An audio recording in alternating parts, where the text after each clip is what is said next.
Qui est Allah pour toi? Une question si simple mais si profonde.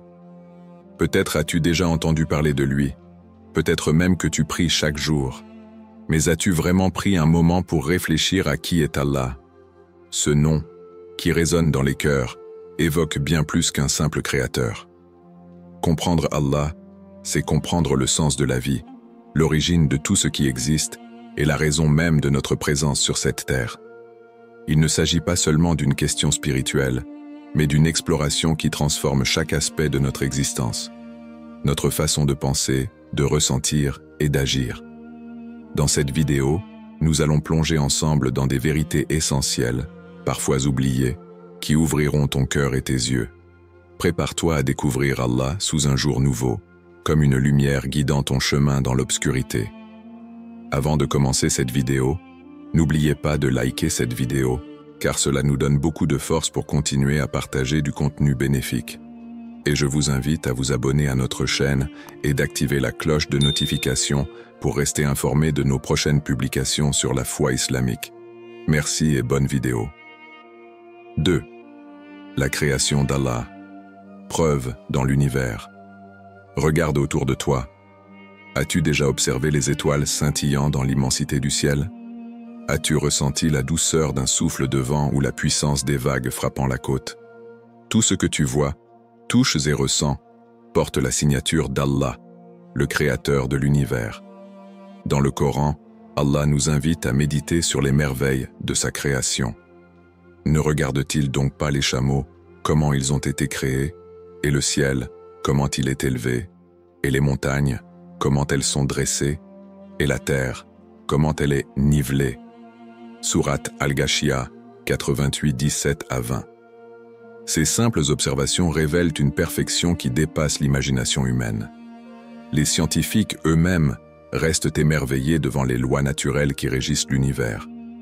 Par exemple, le réglage précis des constantes physiques, comme la gravité ou la vitesse de la lumière, permet à la vie d'exister. Si l'une d'elles changeait ne serait-ce qu'infinitésimalement, l'univers tel que nous le connaissons serait impossible. Et que dire du corps humain? Allah dit dans le Coran, « Et dans vos propres personnes, ne voyez-vous donc pas ?» Sourate Ad-Dariyat, 51-21. Chaque battement de ton cœur, chaque respiration que tu prends, est une preuve de la puissance et de la maîtrise divine. Pense à l'œil humain, un organe si complexe qu'aucune machine ne peut encore l'égaler. Un exemple frappant de l'ordre parfait est le cycle de l'eau. Ce simple phénomène essentiel à la vie illustre une coordination divine. L'eau s'évapore, se condense en nuages et revient sous forme de pluie, irriguant la terre et nourrissant toutes les créatures.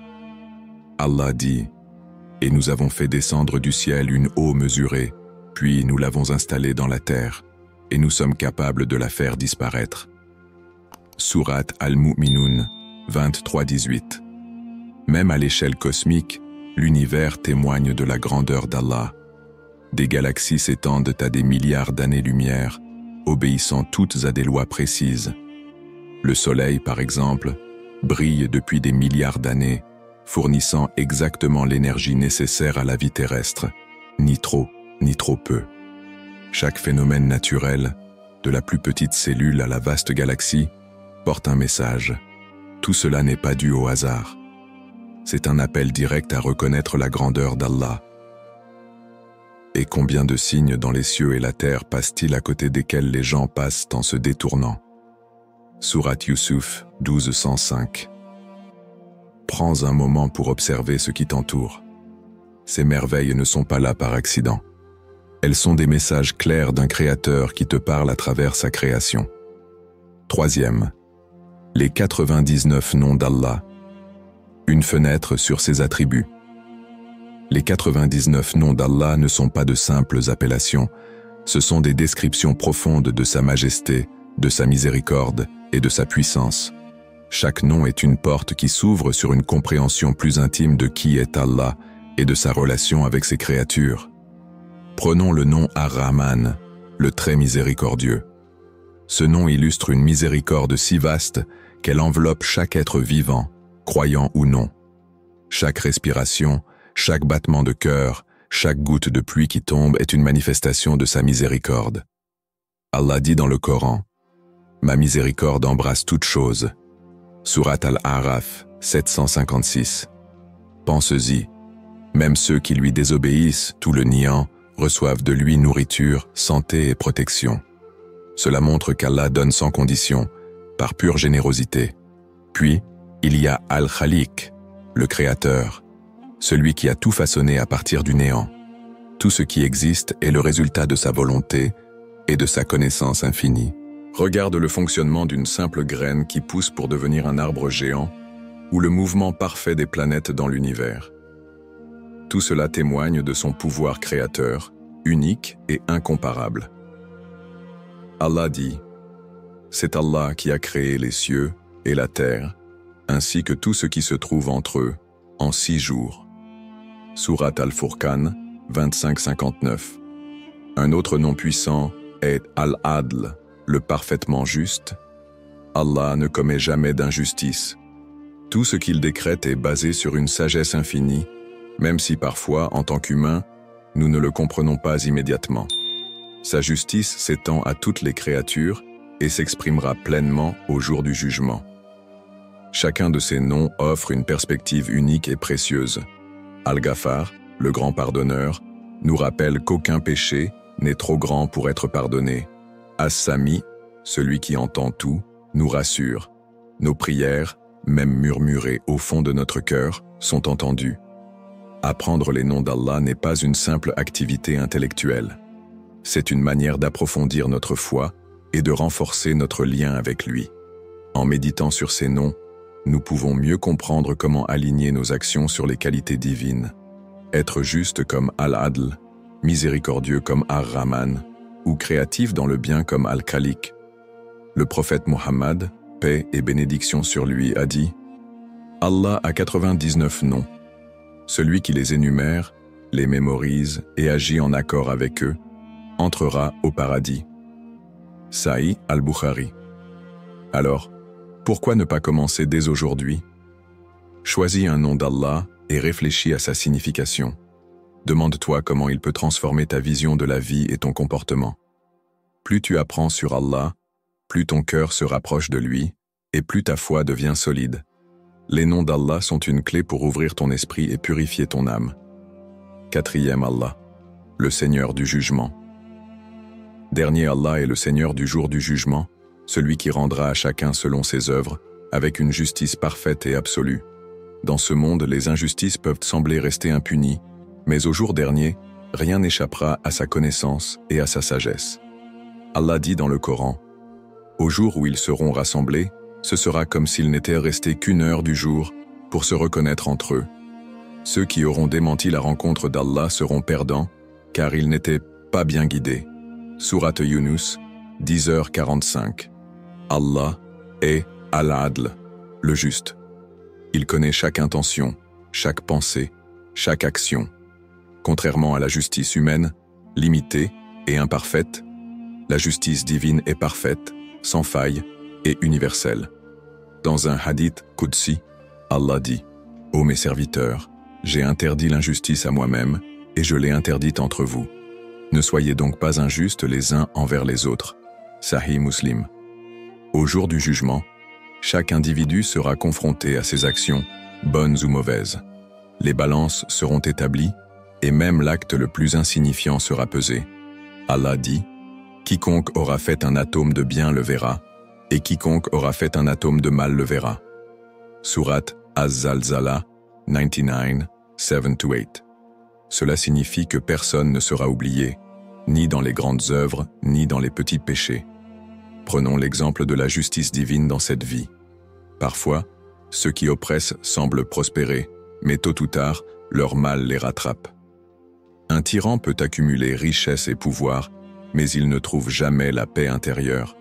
Cela reflète un équilibre divin que nous ne voyons qu'en partie dans ce monde. Dans l'au-delà, Allah réglera toutes les injustices avec exactitude.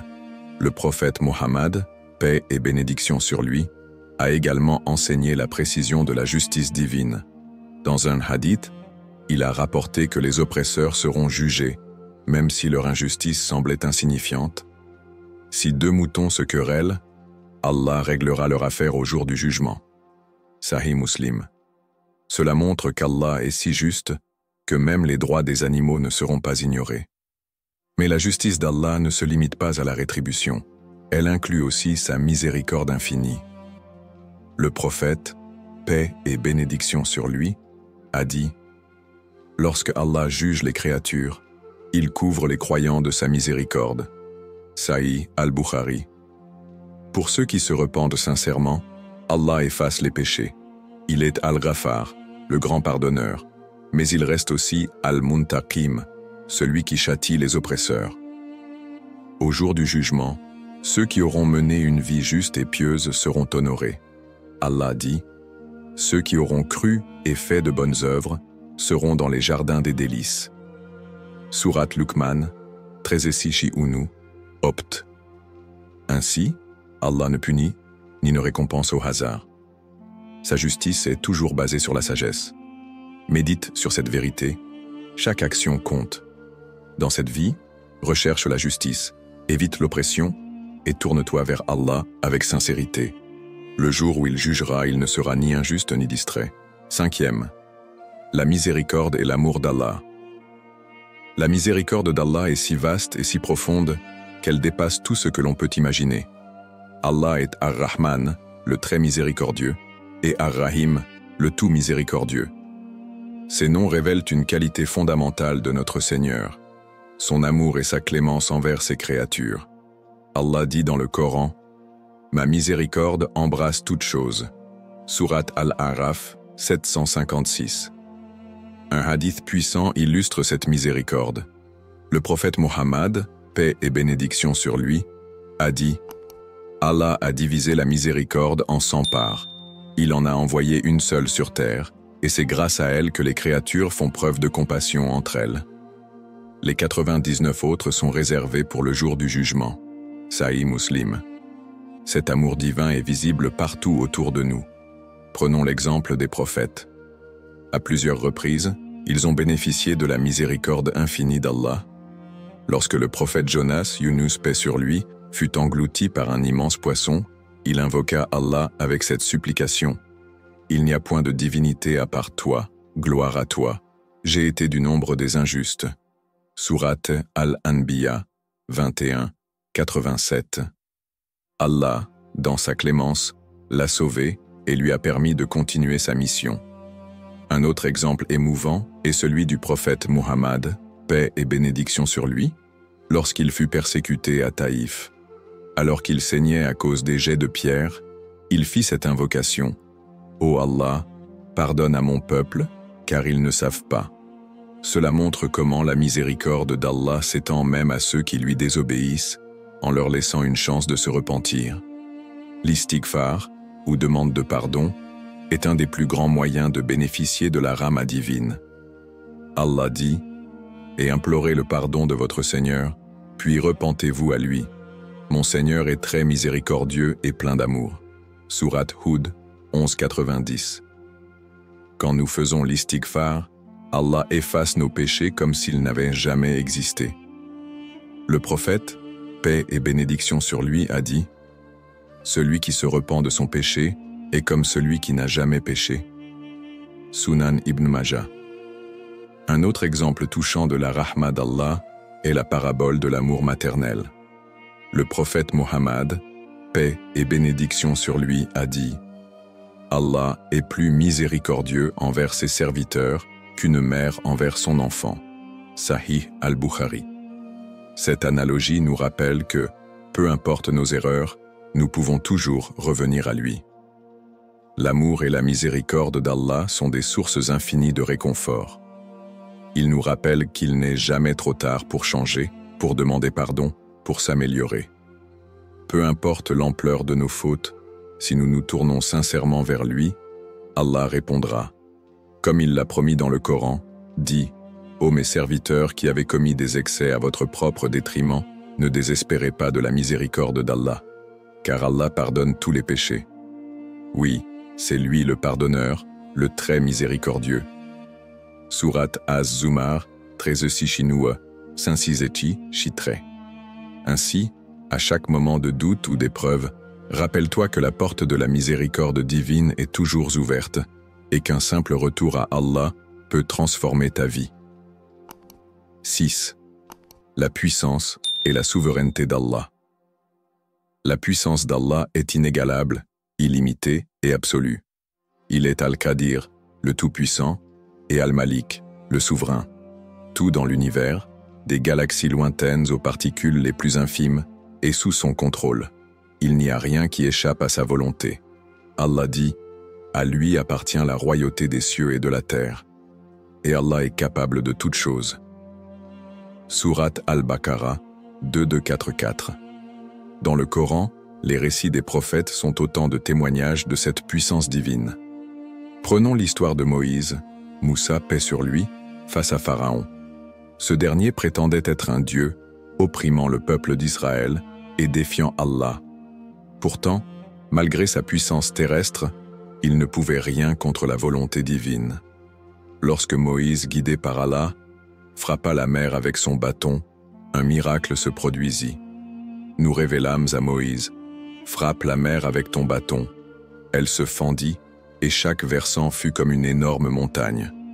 Sourate Ash-Shu'ara 26-63. Pharaon, qui se croyait invincible, fut englouti par les flots, prouvant que la souveraineté d'Allah surpasse toute puissance humaine.